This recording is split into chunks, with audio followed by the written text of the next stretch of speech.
Ustaz terima melalui WhatsApp.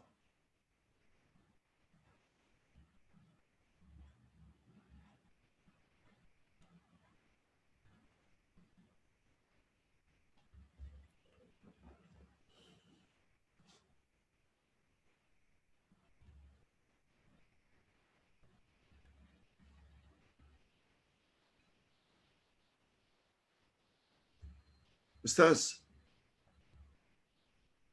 ada yang bertanya, semalam Ustaz ada ceritakan tentang uduk bagi orang yang istihadah.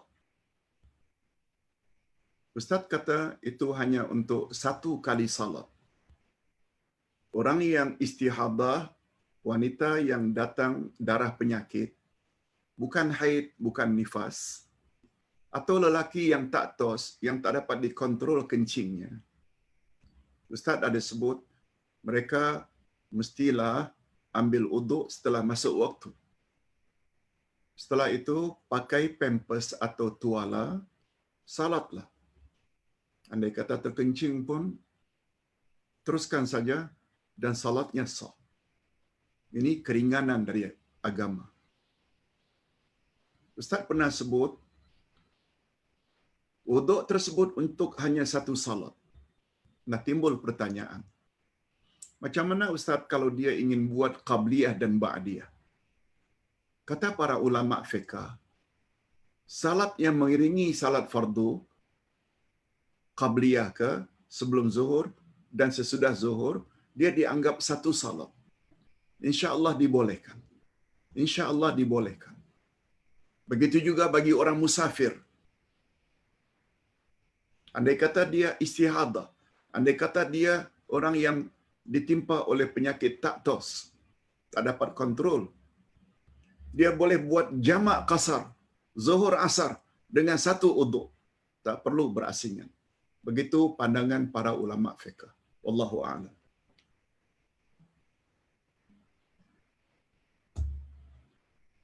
Pertanyaan yang kedua.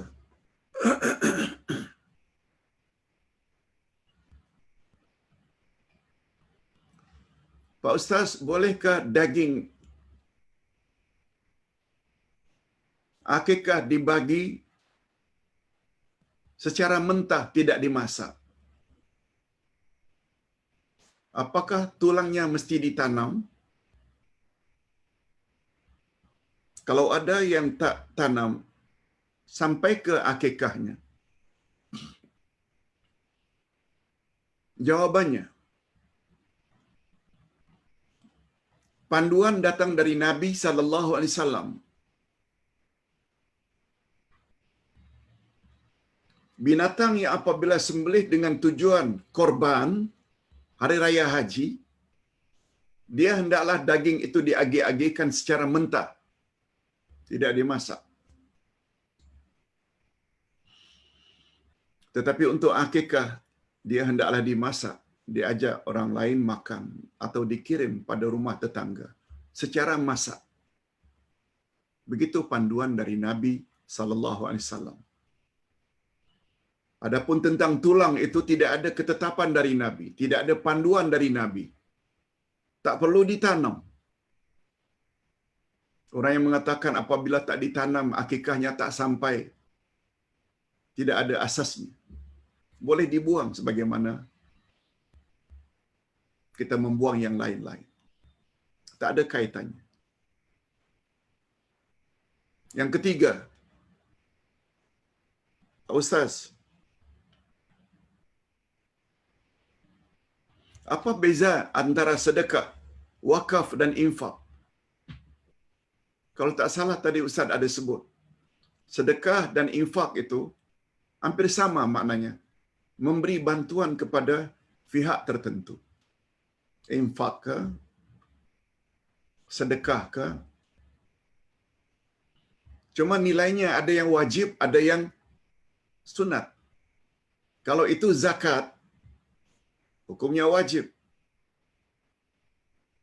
Infak juga, tapi wajib. Itu namanya zakat. Tapi andai kata karena ingin membantu seseorang, dengan senang hati, itu namanya sedekah atau infak. Adapun wakaf, sedikit berbeza. Sesuatu yang kita keluarkan di jalan Allah, yang hukumnya wakaf ini tak boleh kita pindah milik. Wakaf maknanya terhenti. Tidak boleh dijual beli barang wakaf.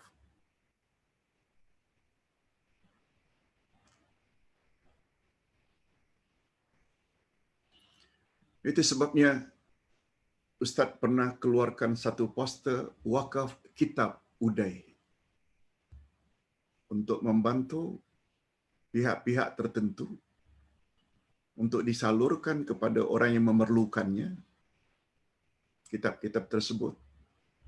Bagi yang telah wakaf 100 ke 200 ke, tidak boleh ambil balik sebab dia terhenti.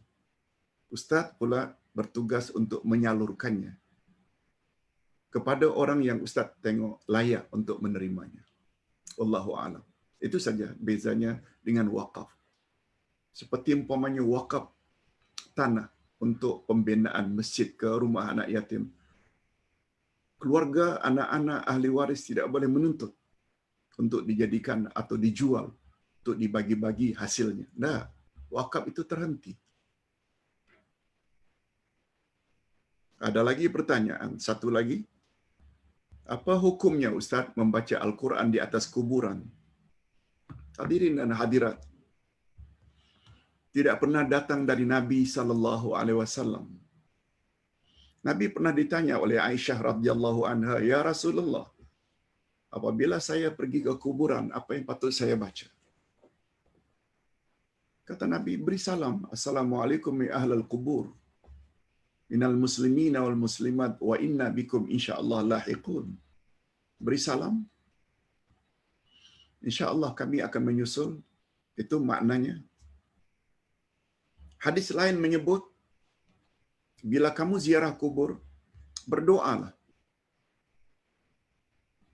supaya orang dalam kubur itu mendapat ampunan daripada Allah, diterima segala amal salehnya, Allah jadikan kuburannya bagaikan taman-taman syurga, dan jangan dijadikan bagaikan kawah dari kawah-kawah api neraka. Doa. Adapun tentang membaca Al-Quran, kononnya ada yang mengatakan bahawa ia pernah wasiat daripada Abdullah bin Umar ibn al-Khattab.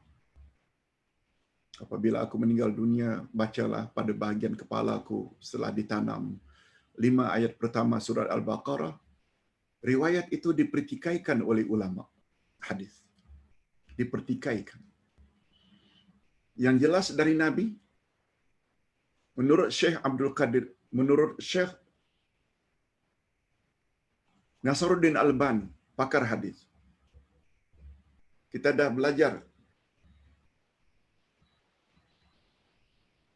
InsyaAllah Ustaz akan ulang lagi nanti. InsyaAllah pada hari Ahad nanti, ketika bab akidah. La taj'alu buyutakum qubura. Innal baita tuqra'u fihi suratul Baqarah. La yadkhuluhu syaitan. Maknanya, jangan kamu jadikan rumahmu seperti kuburan, sunyi senyap. Rumah yang di dalamnya dibaca surat Al-Baqarah, syaitan tak boleh masuk. Pengajaran yang dapat diambil daripada hadis itu, Ustaz ulang terjemahannya, jangan jadikan rumahmu seperti kuburan. Rumah yang di dalamnya dibaca Al-Quran, khasnya Al-Baqarah, syaitan tak boleh masuk. Dalam ayat itu Allah suruh baca Quran di rumah. Pada masa yang sama, Allah melarang menyamakan rumah seperti kuburan. Dalam rumah disuruh membaca Quran. Diawali dengan jangan jadikan rumahmu seperti kuburan. Makna tersirat. Kuburan bukan tempat membaca Quran. Sebagaimana rumah, sebaiknya kita baca Quran. Kuburan jangan disamakan seperti rumah. secara tersirat, kuburan bukan tempat membaca Quran. Yang dianjurkan oleh Nabi doa. Walaupun perkara ini khilaf ulama, ambillah sesuatu yang sudah pasti.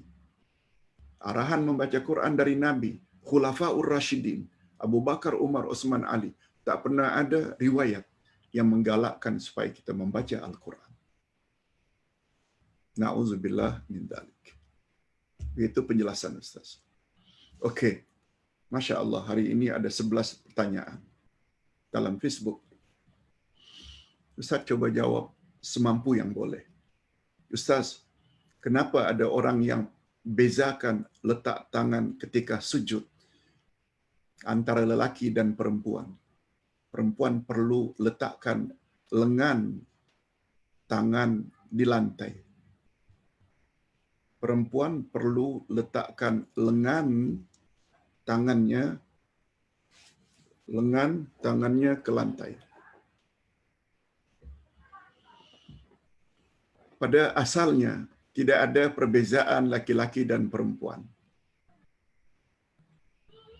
Tetapi karena dada manusia ini beza antara lelaki dan perempuan. Kata Imam Abu Hanifah, posisi tangan ini sedikit berbeza antara lelaki dan wanita. Lelaki kosong dan wanita ada buah dada, ada tetek. Oleh sebab itu apabila mereka agak sedikit mengepit,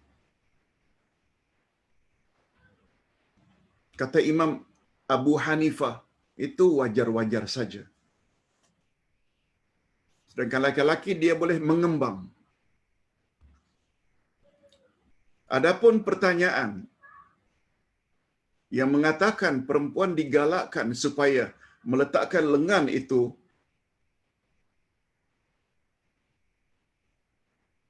di atas lantai, ini tak betul.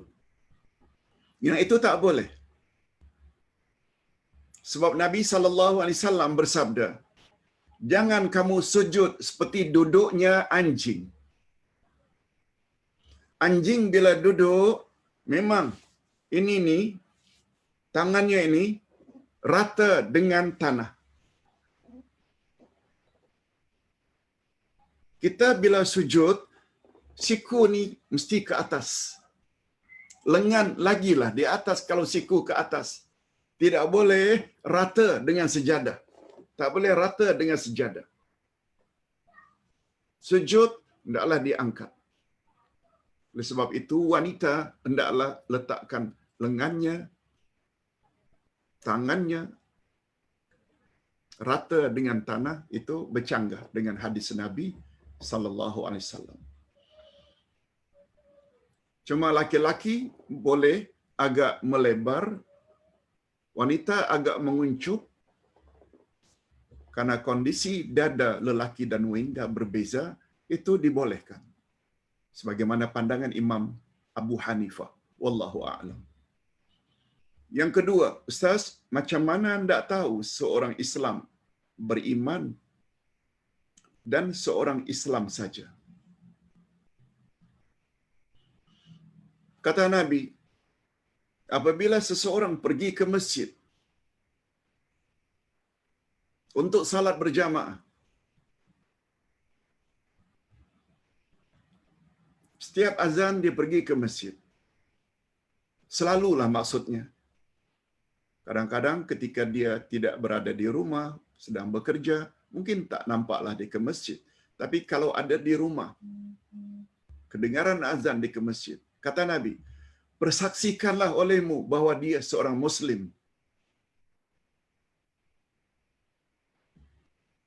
Islam.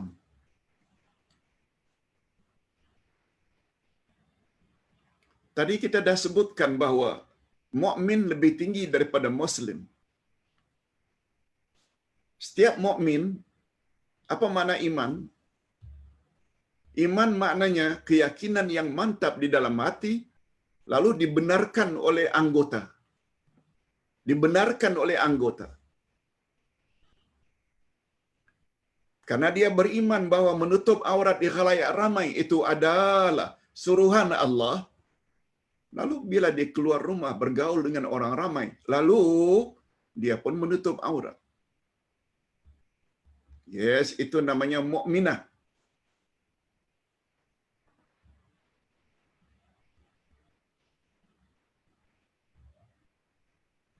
Laisal imanu bitamanni. Sabda Nabi yang lain. Iman itu bukan angan-angan kosong. Jadi ringkasnya, iman itu masalah dalaman, lalu diikuti dengan tindakan anggota. Itu mukmin. Sedangkan kalau orang itu baru memeluk Islam, imannya belum mantap, dia baru dikatakan Muslim. Sebagaimana ayat tadi. Orang Badui begitu mengucap syahadat lalu declare, amanna, kami sudah beriman. Datang teguran daripada Allah. Hey Muhammad, beritahu kepada mereka, kami sudah Islam. Sebab iman belum lagi mantap, belum masuk. Perbandingannya sama betul. Setiap Rasul adalah Nabi, tapi tidak semua Nabi itu Rasul. Sebab kedudukan Rasul lebih tinggi. Rasul hanya dapat wahyu untuk dirinya dan keluarganya. Itu Nabi. Nabi untuk dirinya wahyu itu dan keluarganya. Rasul untuk dirinya, keluarganya, dan umatnya. Jadi kedudukan iman itu macam Rasul, kedudukan Islam itu macam Nabi. Wallahu a'lam. Assalamualaikum Pak Ustaz. Apa pandangan Pak Ustaz hadis fadilat amal Syekh Kandahlawi? Bolehkah kita mengamalkannya? Apa pandangan Ustaz hadis fadilat? Hadis fadilat amal. Oh, hadis fadilat amal Syekh Kandahlawi. Hadirin dan hadirat, kalau tak salah kitab ini bukan hadis, tapi sebutkan kitab Fadailul A'mal, Fadilat Amalan, karangan oleh Syekh Kandahlawi. Hadirin dan hadirat, dalam kitab Fadailul A'mal yang selalu digunakan oleh rakan-rakan kita dari kalangan tabligh, banyak para ulama menilai terdapat di dalamnya beberapa fadilat-fadilat amalan yang sumbernya, yang dasarnya hadisnya dhaif. Ustaz tak berani memberi komen sebab Ustaz tidak baca, cuma hanya dengar saja. Jangankan Syekh Kandahlawi, barangkali kita pernah dengar Ihya Ulumuddin, pengarangnya Syekh Al-Ghazali.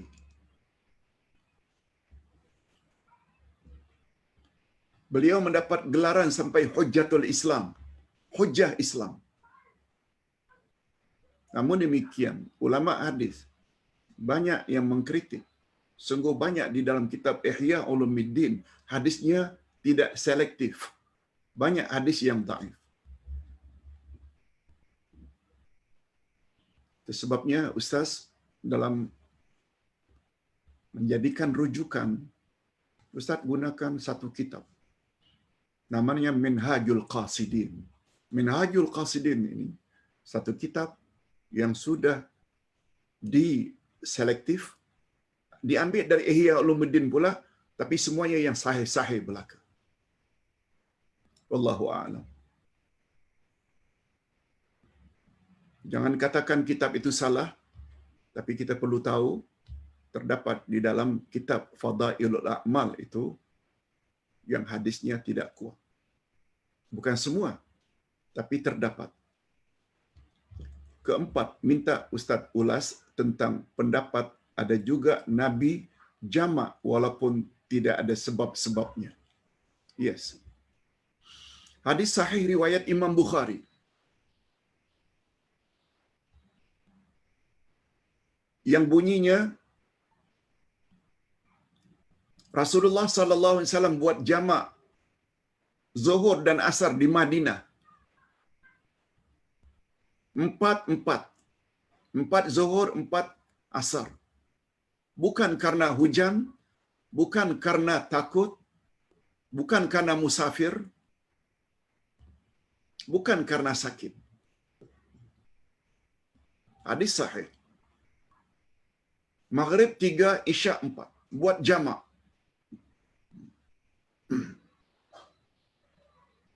Penanya minta agar Ustaz ulas. Hadis sahih. Padahal setahu kita, jamak ini bila musafir, bila sakit, bila hujan, bila takut, boleh jamak. Kebolehan jamak lebih luas berbanding kebolehan qasar. Qasar sempena musafir saja, travelling. Lalu orang yang paling pakar dengan Al-Quran, yang bernama Abdullah bin Al-Abbas, Ibnu Abbas, yang mendalam ilmu agamanya, yang mahir dalam menafsirkan Quran, beliau ditanya, mengapa Rasulullah buat begitu jamak di Madinah, zuhur 4, asar 4, padahal tidak musafir, tidak sakit, tidak takut, dan tidak hujan. Abdullah ibnu Abbas hanya memberi komen karena Nabi tidak mahu menyusahkan umat. Ucapan Abdullah ibnu Abbas itu membawa makna bila manusia muslimat merasa kesulitan bila dibuat zuhur berasingan, asar berasingan, dia merasa sulit, maka dia ketika itu boleh jamak. Bukan selalu ya. Nabi tidak buat selalu. Sesekali. Itu sebabnya Ustaz punya pandangan pribadi. Boleh setuju dan boleh juga tidak setuju. Tapi ini pandangan Ustaz setelah memahami itu semua. Apabila kita buat kenduri kahwin, dari jam 12 orang datang, kata orang macam bertali arus, terus menerus. Kita pula suami isteri melayan tetamu yang datang. Bukan pada masa PKP sekarang ini ya. Tetamu hanya sekian puluh orang saja, itu tak timbul. Kalau dulu-dulu seperti biasa, bertali arus dari jam 12, jam 2, jam 3, jam 4, orang datang terus. Bagi Ustaz, suami bila dah masuk waktu zuhur, jam 1:30 umpamanya, masuk dulu. Isteri yang sambut. Buat zuhur 4, asar 4. Jamak. Tanpa qasar. 4-4. Selesai. Lalu gantian dengan istrinya untuk salat zuhur 4, asar 4. Bagi Ustaz, hukumnya boleh. Dan ini bukan kita buat selalu pun. Betul tak mengawinkan anak kadang-kadang 10 tahun sekali? Kadang-kadang 5 tahun sekali? Bukan tiap minggu? Bila itu boleh mendatangkan, menyulitkan awak buat jamak. Nah, ini maksud Ustaz. Hukumnya boleh. Wallahu a'lam.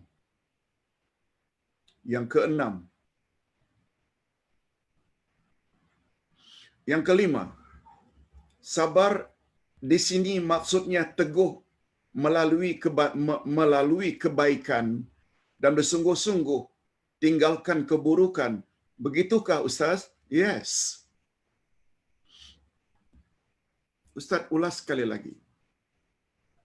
As-sabru lughatan, sabar menurut bahasa imsak. Imsak maknanya menahan.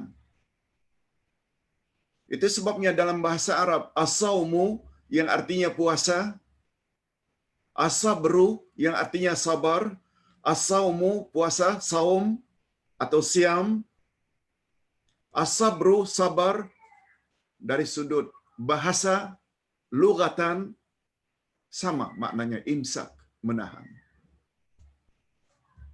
Kalau kita biasa dengan definisi puasa, menahan dari segala yang membatalkan puasa sejak terbit matahari,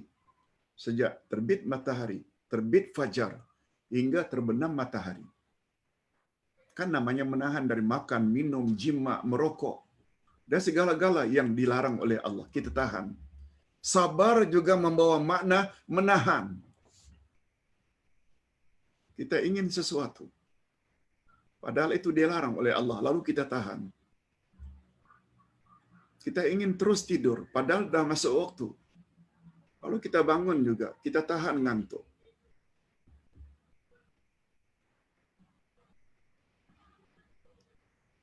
Itu sebabnya sabar terbagi 3.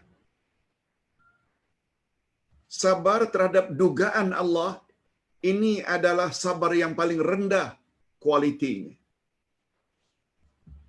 Anak meninggal dunia, ayah, ibu meninggal dunia, suami, istri meninggal dunia, masing-masing sabar. Itu namanya sabar terhadap ujian Allah. Ini levelnya, rankingnya, sabar nomor 3. Sabar nomor 1 dan nomor 2, sabar dalam melaksanakan perintah Allah. Yang kedua, sabar menjauhi larangan Allah. Nah, dengan 2 jenis sabar pertama inilah seseorang layak mendapat sifat takwa. Apa kaitannya 2 sabar itu dengan takwa? Betul tak? Makna takwa, buat suruhan, jauhi larangan.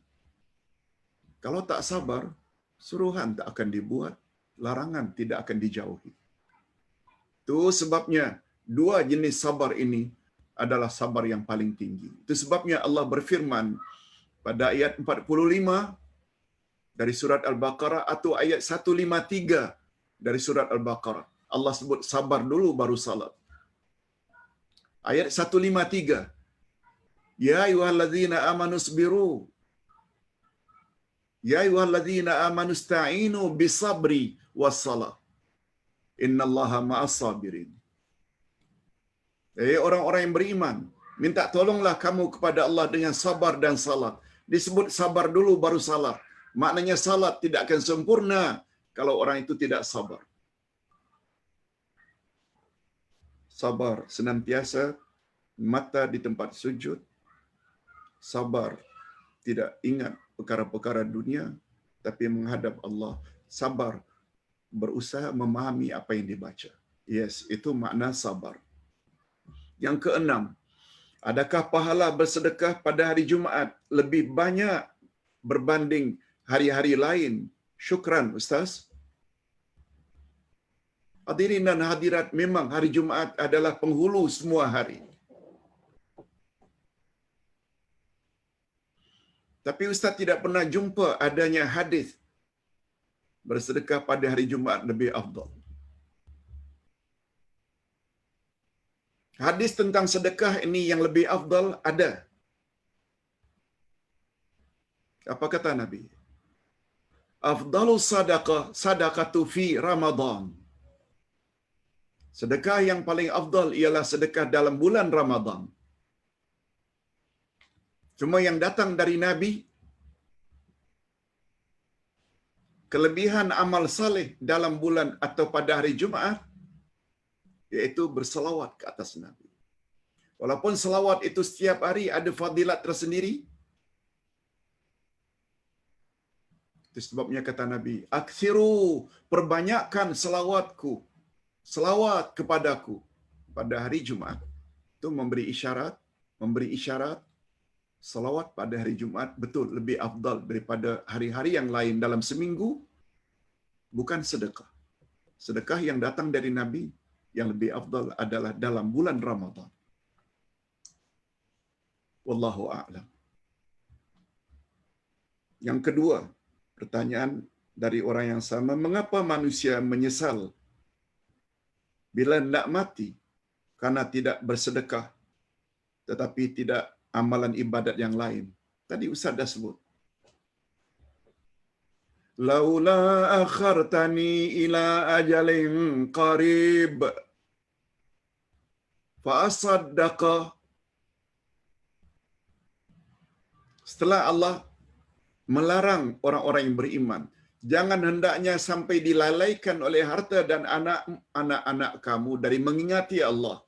Siapa yang dapat dilalaikan mengingati Allah oleh anaknya dan hartanya, dialah orang yang merugi.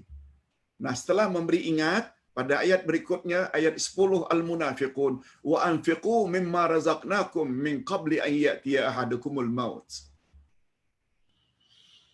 Caranya supaya tidak dilalaikan oleh harta dan anak, banyak-banyaklah infak, sedekah di jalan Allah sebelum kamu mati.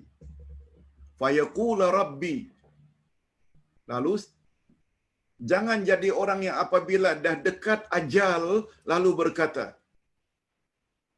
tolong lambatkan kematianku sebentar saja supaya aku boleh bersedekah. Fa'asaddaqa, supaya aku boleh bersedekah. Allah tidak sebut fa'usalli, supaya aku boleh salat. Allah tidak sebut fa'atamir, supaya aku boleh berumrah.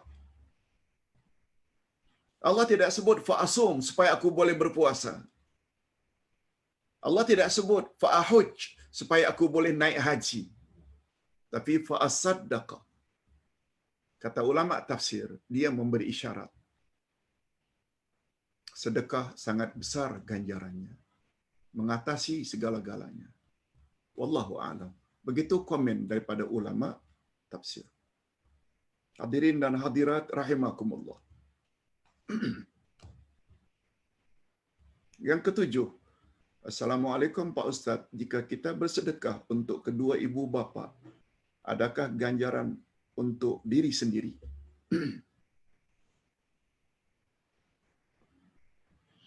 Ustaz bawa satu kisah zaman Nabi.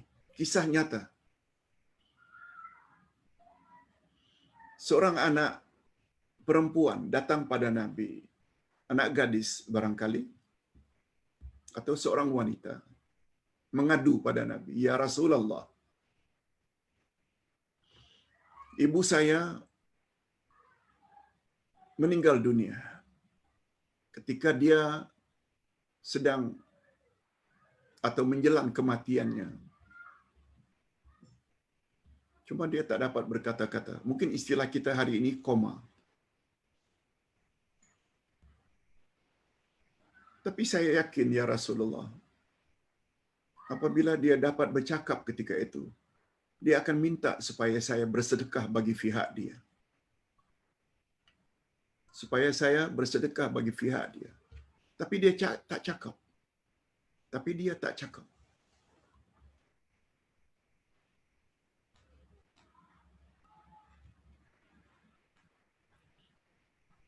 Sampai dia meninggal dunia, dia tak cakap. Tapi saya agak macam itu. Coba dengar apa komen Nabi. Bersedekahlah nak. Niscaya sedekahmu itu, ibumu akan terima pahalanya di alam kuburnya. Dan engkau juga dapat. Ini pertanyaannya. Kalau kita bersedekah bagi pihak ibu, ibu saja yang dapat ke atau kita juga dapat? Atau ibu saja dapat ke kita tak dapat? Atau kita saja ke dapat, ibu tak dapat? Jawabnya dua-dua dapat. Apalagi Nabi Muhammad sallallahu alaihi wasallam bersabda, "Idza mata ibnu Adam inqata'a amaluhu illa min thalath. Sadaqatin jariyah, au ilmin yuntafa'u bihi, au waladin salihin yad'u lahu." Bila mati anak cucu Adam semuanya terputus kecuali 3, sedekah jariah. Sedekah jariah ni bukan sedekah anak ya. Yang mati itu dulu pernah bersedekah, infak untuk pembinaan masjid, untuk pembinaan rumah tahfiz, untuk pembinaan rumah anak yatim. Selagi masjid tersebut, rumah anak yatim tersebut, rumah tahfiz tersebut masih lagi diramaikan, terjadi proses pembelajaran di dalamnya, salat berjamaah masjid, selagi itu namanya sedekah jariah. Orang berkenaan dulu yang sumbang. Bukan berakhir dengan kematian, nah, dia mengalir terus. Semua amal anak cucu Adam terputus apabila dia mati kecuali 3. Pertama, sedekah jariah. Ilmu yang dapat diambil manfaat. Ustaz ajar ilmu. Ustaz tulis buku. Selagi buku Ustaz dibaca oleh orang hidup dan ambil manfaat, walaupun sudah hancur dalam tanah, orang yang menulis layak mendapat. Itu ilmu yang dapat diambil manfaat. Lihat, bila kita ingat ini, itu yang membuat kita tak letih-letih untuk terus berdakwah menyampaikan kebenaran. Orang suka tak suka, itu masalah dia dengan Allah. Nah, yang ketiga, waladin salihin yad'ulah, yang juga sampai kepada ibu bapa yang sudah meninggal dunia. Anak saleh maknanya anak yang melakukan amal saleh lalu mendoakan untuknya. Betul tak sedekahnya anak tadi termasuk amal saleh? Bukan hanya sedekah. Dia salat, dia puasa, dia berbuat baik, automatically mak bapa dalam kubur dapat. Sebab Nabi pernah bersabda, inna waladahu min sa'yi. Anaknya itu adalah usaha dia. Jadi segala usaha anak yang saleh-saleh, yang baik-baik sampai. Cuma kata Syekh Nasruddin Albani, karena Nabi sebut waladin salihin yad'ulah, anak yang melakukan amal saleh yang akan sampai. Oleh sebab itu, anak yang tidak buat amal saleh, minum arak, berjudi, berzina, mak bapak tidak tanggung. Sebab syaratnya waladin salihin. Dia buat amal saleh, itu yang sampai. Amal yang tidak saleh tak sampai. Begitu pengasih penyayangnya Allah Azza wa Jalla. Yang ke-8, adakah dalil salat hormat waktu? Ustaz dah jawab semalam. Ustaz tak jumpa dalil. Yang datang dari Nabi, apa saja apa yang aku suruh, buat olehmu apa yang kamu termampu. Walaupun ketika itu kita tayamum, walaupun ketika itu hanya spray dalam beruduk, walaupun ketika itu kita tidak dapat berdiri karena dalam kapal terbang, walaupun ketika itu kita tidak dapat menghadap ke arah kiblat, itu semua keringanan-keringanan. Salat saja, itu bukan bagi Ustaz namanya salat hormat waktu. Salat itu sudah sah dan tak perlu dikadar lagi. Salam atau salat hormat waktu ini hanya pandangan atau rekaan ulama pada akhir zaman. Dia tidak pernah wujud pada zaman salafus saleh. 3 kurun pertama tak ada. Yang ke-9, betulkah Ustaz boleh salat jamak walaupun tidak musafir? Nah, Ustaz tadi dah sebut. Jamak lain, qasar lain. Jamak lain, qasar lain.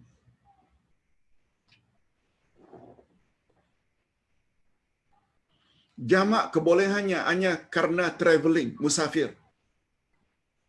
Jamak kebolehannya banyak. Karena sakit, karena musafir, karena hujan, karena takut, karena merasa kesusahan. Tak buat masing-masing. Dan jamak pula ada 2 jenis. Ada jamak hakiki dan ada jamak suri. Itu mungkin pembahasannya nanti ketika tentang salat. Sekali lagi Ustaz ulang, betulkah Ustaz salat jamak dibolehkan walaupun tidak musafir? Yes.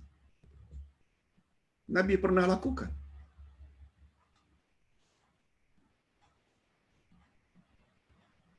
Hadis riwayat Imam Bukhari.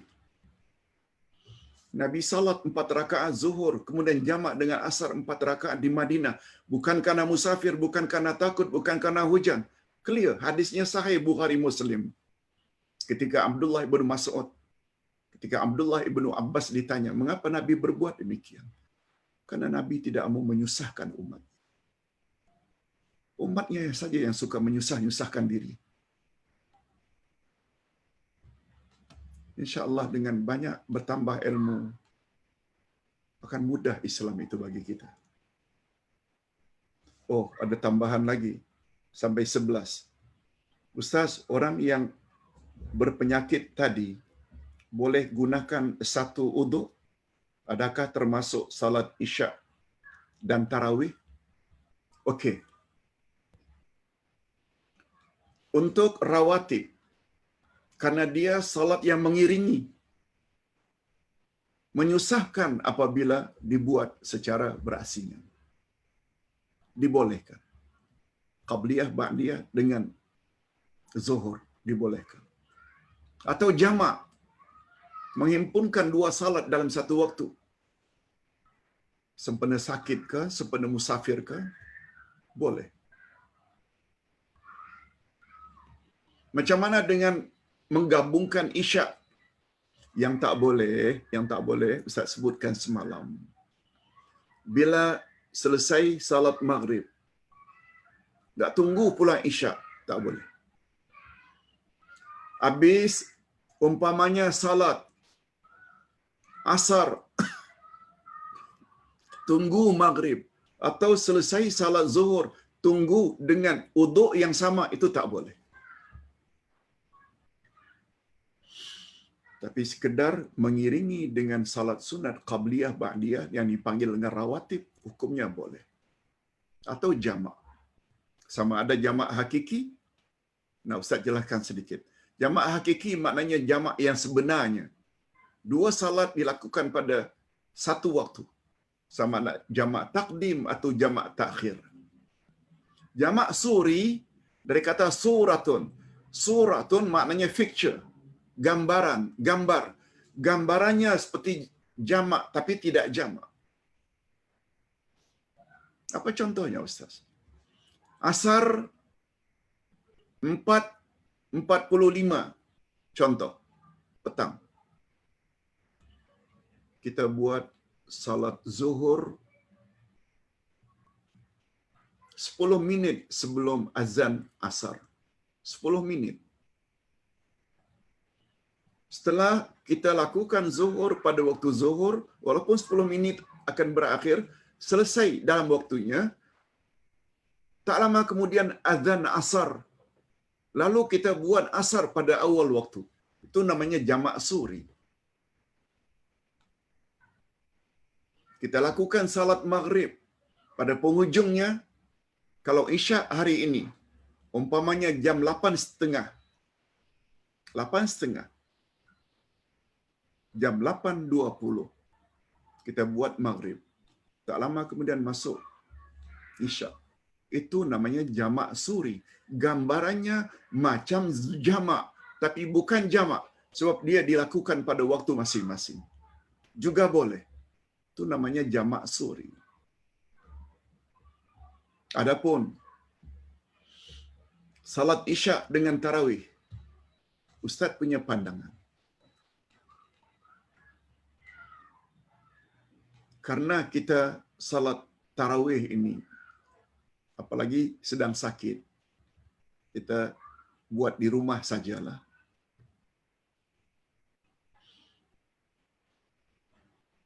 Kalau boleh asingkan isyak, uduk sendiri bagi orang yang istihadah atau ta'tos. Kemudian untuk memulai, kalau sekedar ba'da isyak, boleh buat dengan uduk yang sama. Adapun salat tarawih, karena banyak rakaatnya, better bersihkan balik, ambil uduk balik, pakai pampers baru, buat salat tarawih.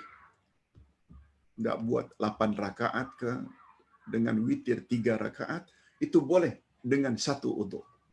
Wallahu a'lam. Itu pandangan Ustaz. Sebab prinsipnya Islam tidak mau menyusahkan. Tapi menggabungkan antara isyak, ba'diyah, isyak, tarawih, kalau boleh dihindari. Paling kurang kalau boleh 2 kali uduk. Dan terakhir, pertanyaan yang ke-11. Assalamualaikum, Uday. Masa bila waktu yang sesuai berwirid menggunakan buku wirid pagi petang Rasulullah? Dan bila pula masa yang sesuai bermunajat dengan buku munajat sunnat Ahlus-Sunnah wal Jamaah? Mohon pencerahan, Ustaz. Hadirin dan hadirat rahimakumullah. Ya, kedua-dua buku ini ada pada Ustaz. Ini wirid pagi dan petang dan ini munajat. Ustaz ada sebut di dalam buku wirid pagi dan petang.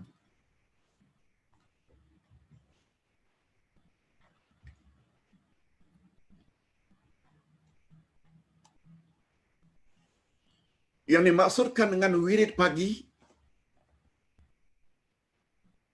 ialah bermula dari selesai salat subuh. Selesai salat subuh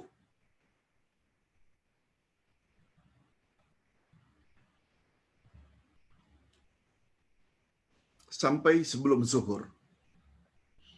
Itu namanya wirid pagi. Wirid pagi maknanya timingnya in between, after subuh, before zuhur. Tak baca habis subuh langsung boleh, dan karena sibuk menyiapkan sarapan untuk suami dan anak-anak, lalu kita tak baca, selesai mereka pergi kerja atau ke sekolah, jam 8 ke jam 9 baru baca wirid pagi, boleh. Atau jam 10 boleh. Tapi jangan melepasi zuhur. Itu namanya wirid pagi. Wirid petang. Wirid petang ialah bermula setelah asar.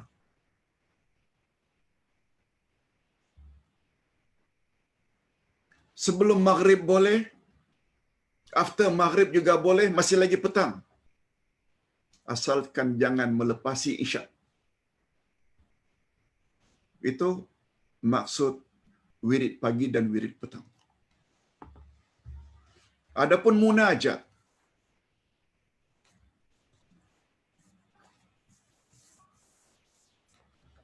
tadi Ustaz dah sebut ya, wirid ini satu amalan yang dilakukan berkekalan. Kadang-kadang wirid dalam bentuk puasa, kadang-kadang wirid dalam bentuk sedekah, kadang-kadang wirid dalam bentuk salat malam, qiyamul lail. Bila dilakukan berterusan, namanya wirid. Wirid tak semestinya dalam bentuk zikir. Termasuklah juga zikir, wirid Rasulullah pagi petang, itu wirid juga namanya. Adapun munajat. Munajat ini berasal dari kata najwa. Najwa ini maknanya berbisik-bisik. Bermunajat selalu digunakan istilah untuk amalan pada waktu malam. Lebih-lebih lagi sepertiga akhir malam. Ustaz hanya tidak sebut. Bila kita baca dengan cara merintih, memohon belas kasih Allah. Ya Rabb, la ilaha illa anta subhanaka inni kuntu minaz zalimin. Rabbana ighfir lana dzunubana wa liwalidina. Itu namanya munajat. Munajat ini makna asalnya berbisik-bisik, bukan dengan suara kuat. Cuma munajat ini dibagi oleh para ulama, ada namanya munajat selawat, namanya wirid juga. Cuma dinamakan dengan munajat dengan makna hendaklah dibaca dengan suara yang lunak, yang rendah. Dan karena dia menjadi amalan tetap, maka dia dipanggil wirid. Ada bacaan-bacaan yang bentuknya puji-pujian pada Allah, dia dipanggil wirid puji-pujian. Ada namanya wirid selawat kepada Rasulullah, ada namanya wirid istighfar, ada wirid permohonan. Pada asalnya boleh dibaca bila-bila masa saja, Tapi menurut pandangan Ustaz, sesuai dengan maknanya munajat, bagus dibaca pada sepertiga akhir malam. Sangat tepat, sangat bagus. Tanpa menafikan bila dibaca pada masa-masa yang lain juga boleh. Cuma lebih afdal sesuai dengan makna munajat, berbisik-bisik dengan Allah Azza wa Jalla, itu adalah lebih afdal. Ustaz kira cukup sampai di sini dulu. Masya Allah, hari ini kuliah kita sampai 2 jam setengah. Mudah-mudahan ada manfaatnya. Segala yang baik-baik datangnya daripada Allah. Kalau ada kekasaran atau kekurangan, itu dari kekurangan Ustaz sendiri. Wabillahi taufiq wal hidayah. Assalamualaikum warahmatullahi wabarakatuh. Jangan lupa, esok insya-Allah kita mula membahas jawapan tepat terhadap soalan kubur. Juga tidak kurang penting. Assalamualaikum warahmatullahi wabarakatuh.